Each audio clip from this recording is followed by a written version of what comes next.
Now, maybe Lisa thought we wouldn't notice if she settled her case, but we noticed. And by we, I mean me. At 2 a.m.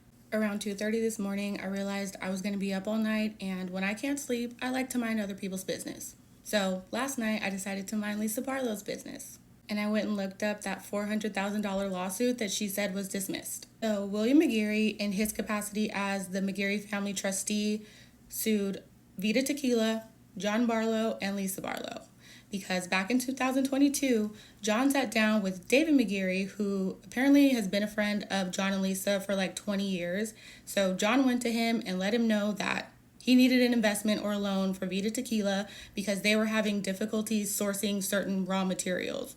I don't know what raw materials, but they couldn't get them. According to John, they were having these difficulties due to VIDA's inability to show vendors they had the capital to make these large purchases, and because of that, they were having trouble fulfilling their orders.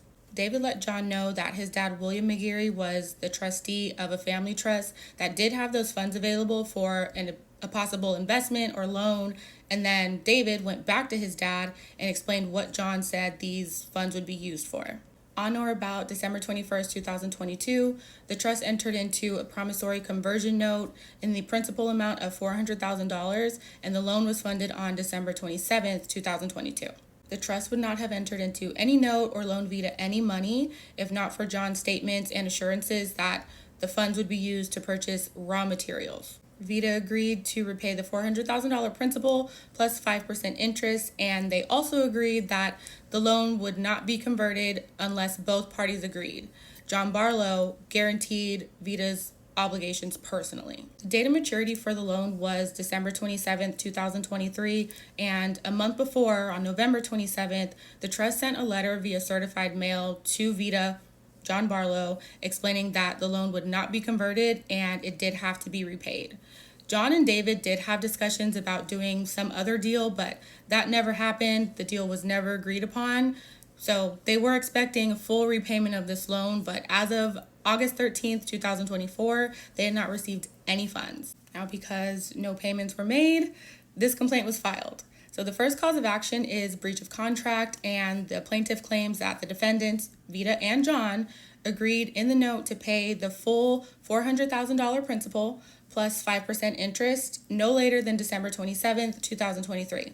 That did not happen. And by failing to repay the principal and interest, VIDA and John are in breach of their obligations under the note. The second cause of action is violation of the Utah Securities Act. This is where Lisa Barlow comes in because in her capacity as director or partner or officer of VIDA, she is also liable. The complaint says that based on certain financial information the plaintiffs received from John, the proceeds of the loan provided under the note were not used to acquire raw materials, and the information also showed that VIDA had significant quantities of raw material. It didn't change over time, so it suggests that both the company had no need for new raw material and that no new raw material were acquired after the loan was funded.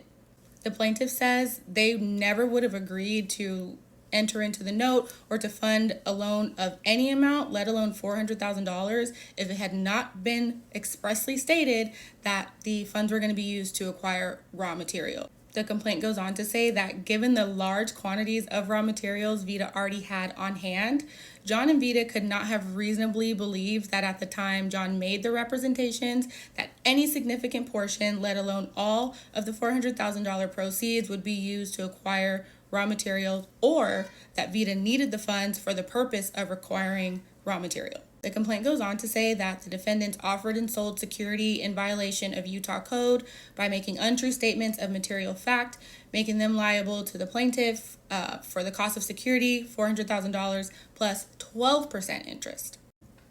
When this complaint was filed on August 13th, 2024, the plaintiffs were asking for the $400,000 plus interest plus attorney's fees, but 2 days later, on August 15th, 2024, they dismissed it. So it was actually the plaintiffs who decided to dismiss this case. It was not the judge, and they dismissed it without prejudice. October 3rd, 2025, a couple weeks ago, a statement was filed for judgment by confession. I think we can all guess what that means. And sorry if you can't see it because it's so tiny, but you can always go look it up. On October 6th, an order was entered granting a stipulated motion to classify as private confession of judgment against defendants. A motion was also entered to remove Lisa Barlow as a defendant in this case, and that motion was granted. She was dismissed. Lisa will probably try to say that she's been dismissed from this lawsuit, so she's not being sued, but her company and her husband are still on the hook, and the court entered a judgment of $400,000 against the defendant. So I don't know how she's going to explain that one.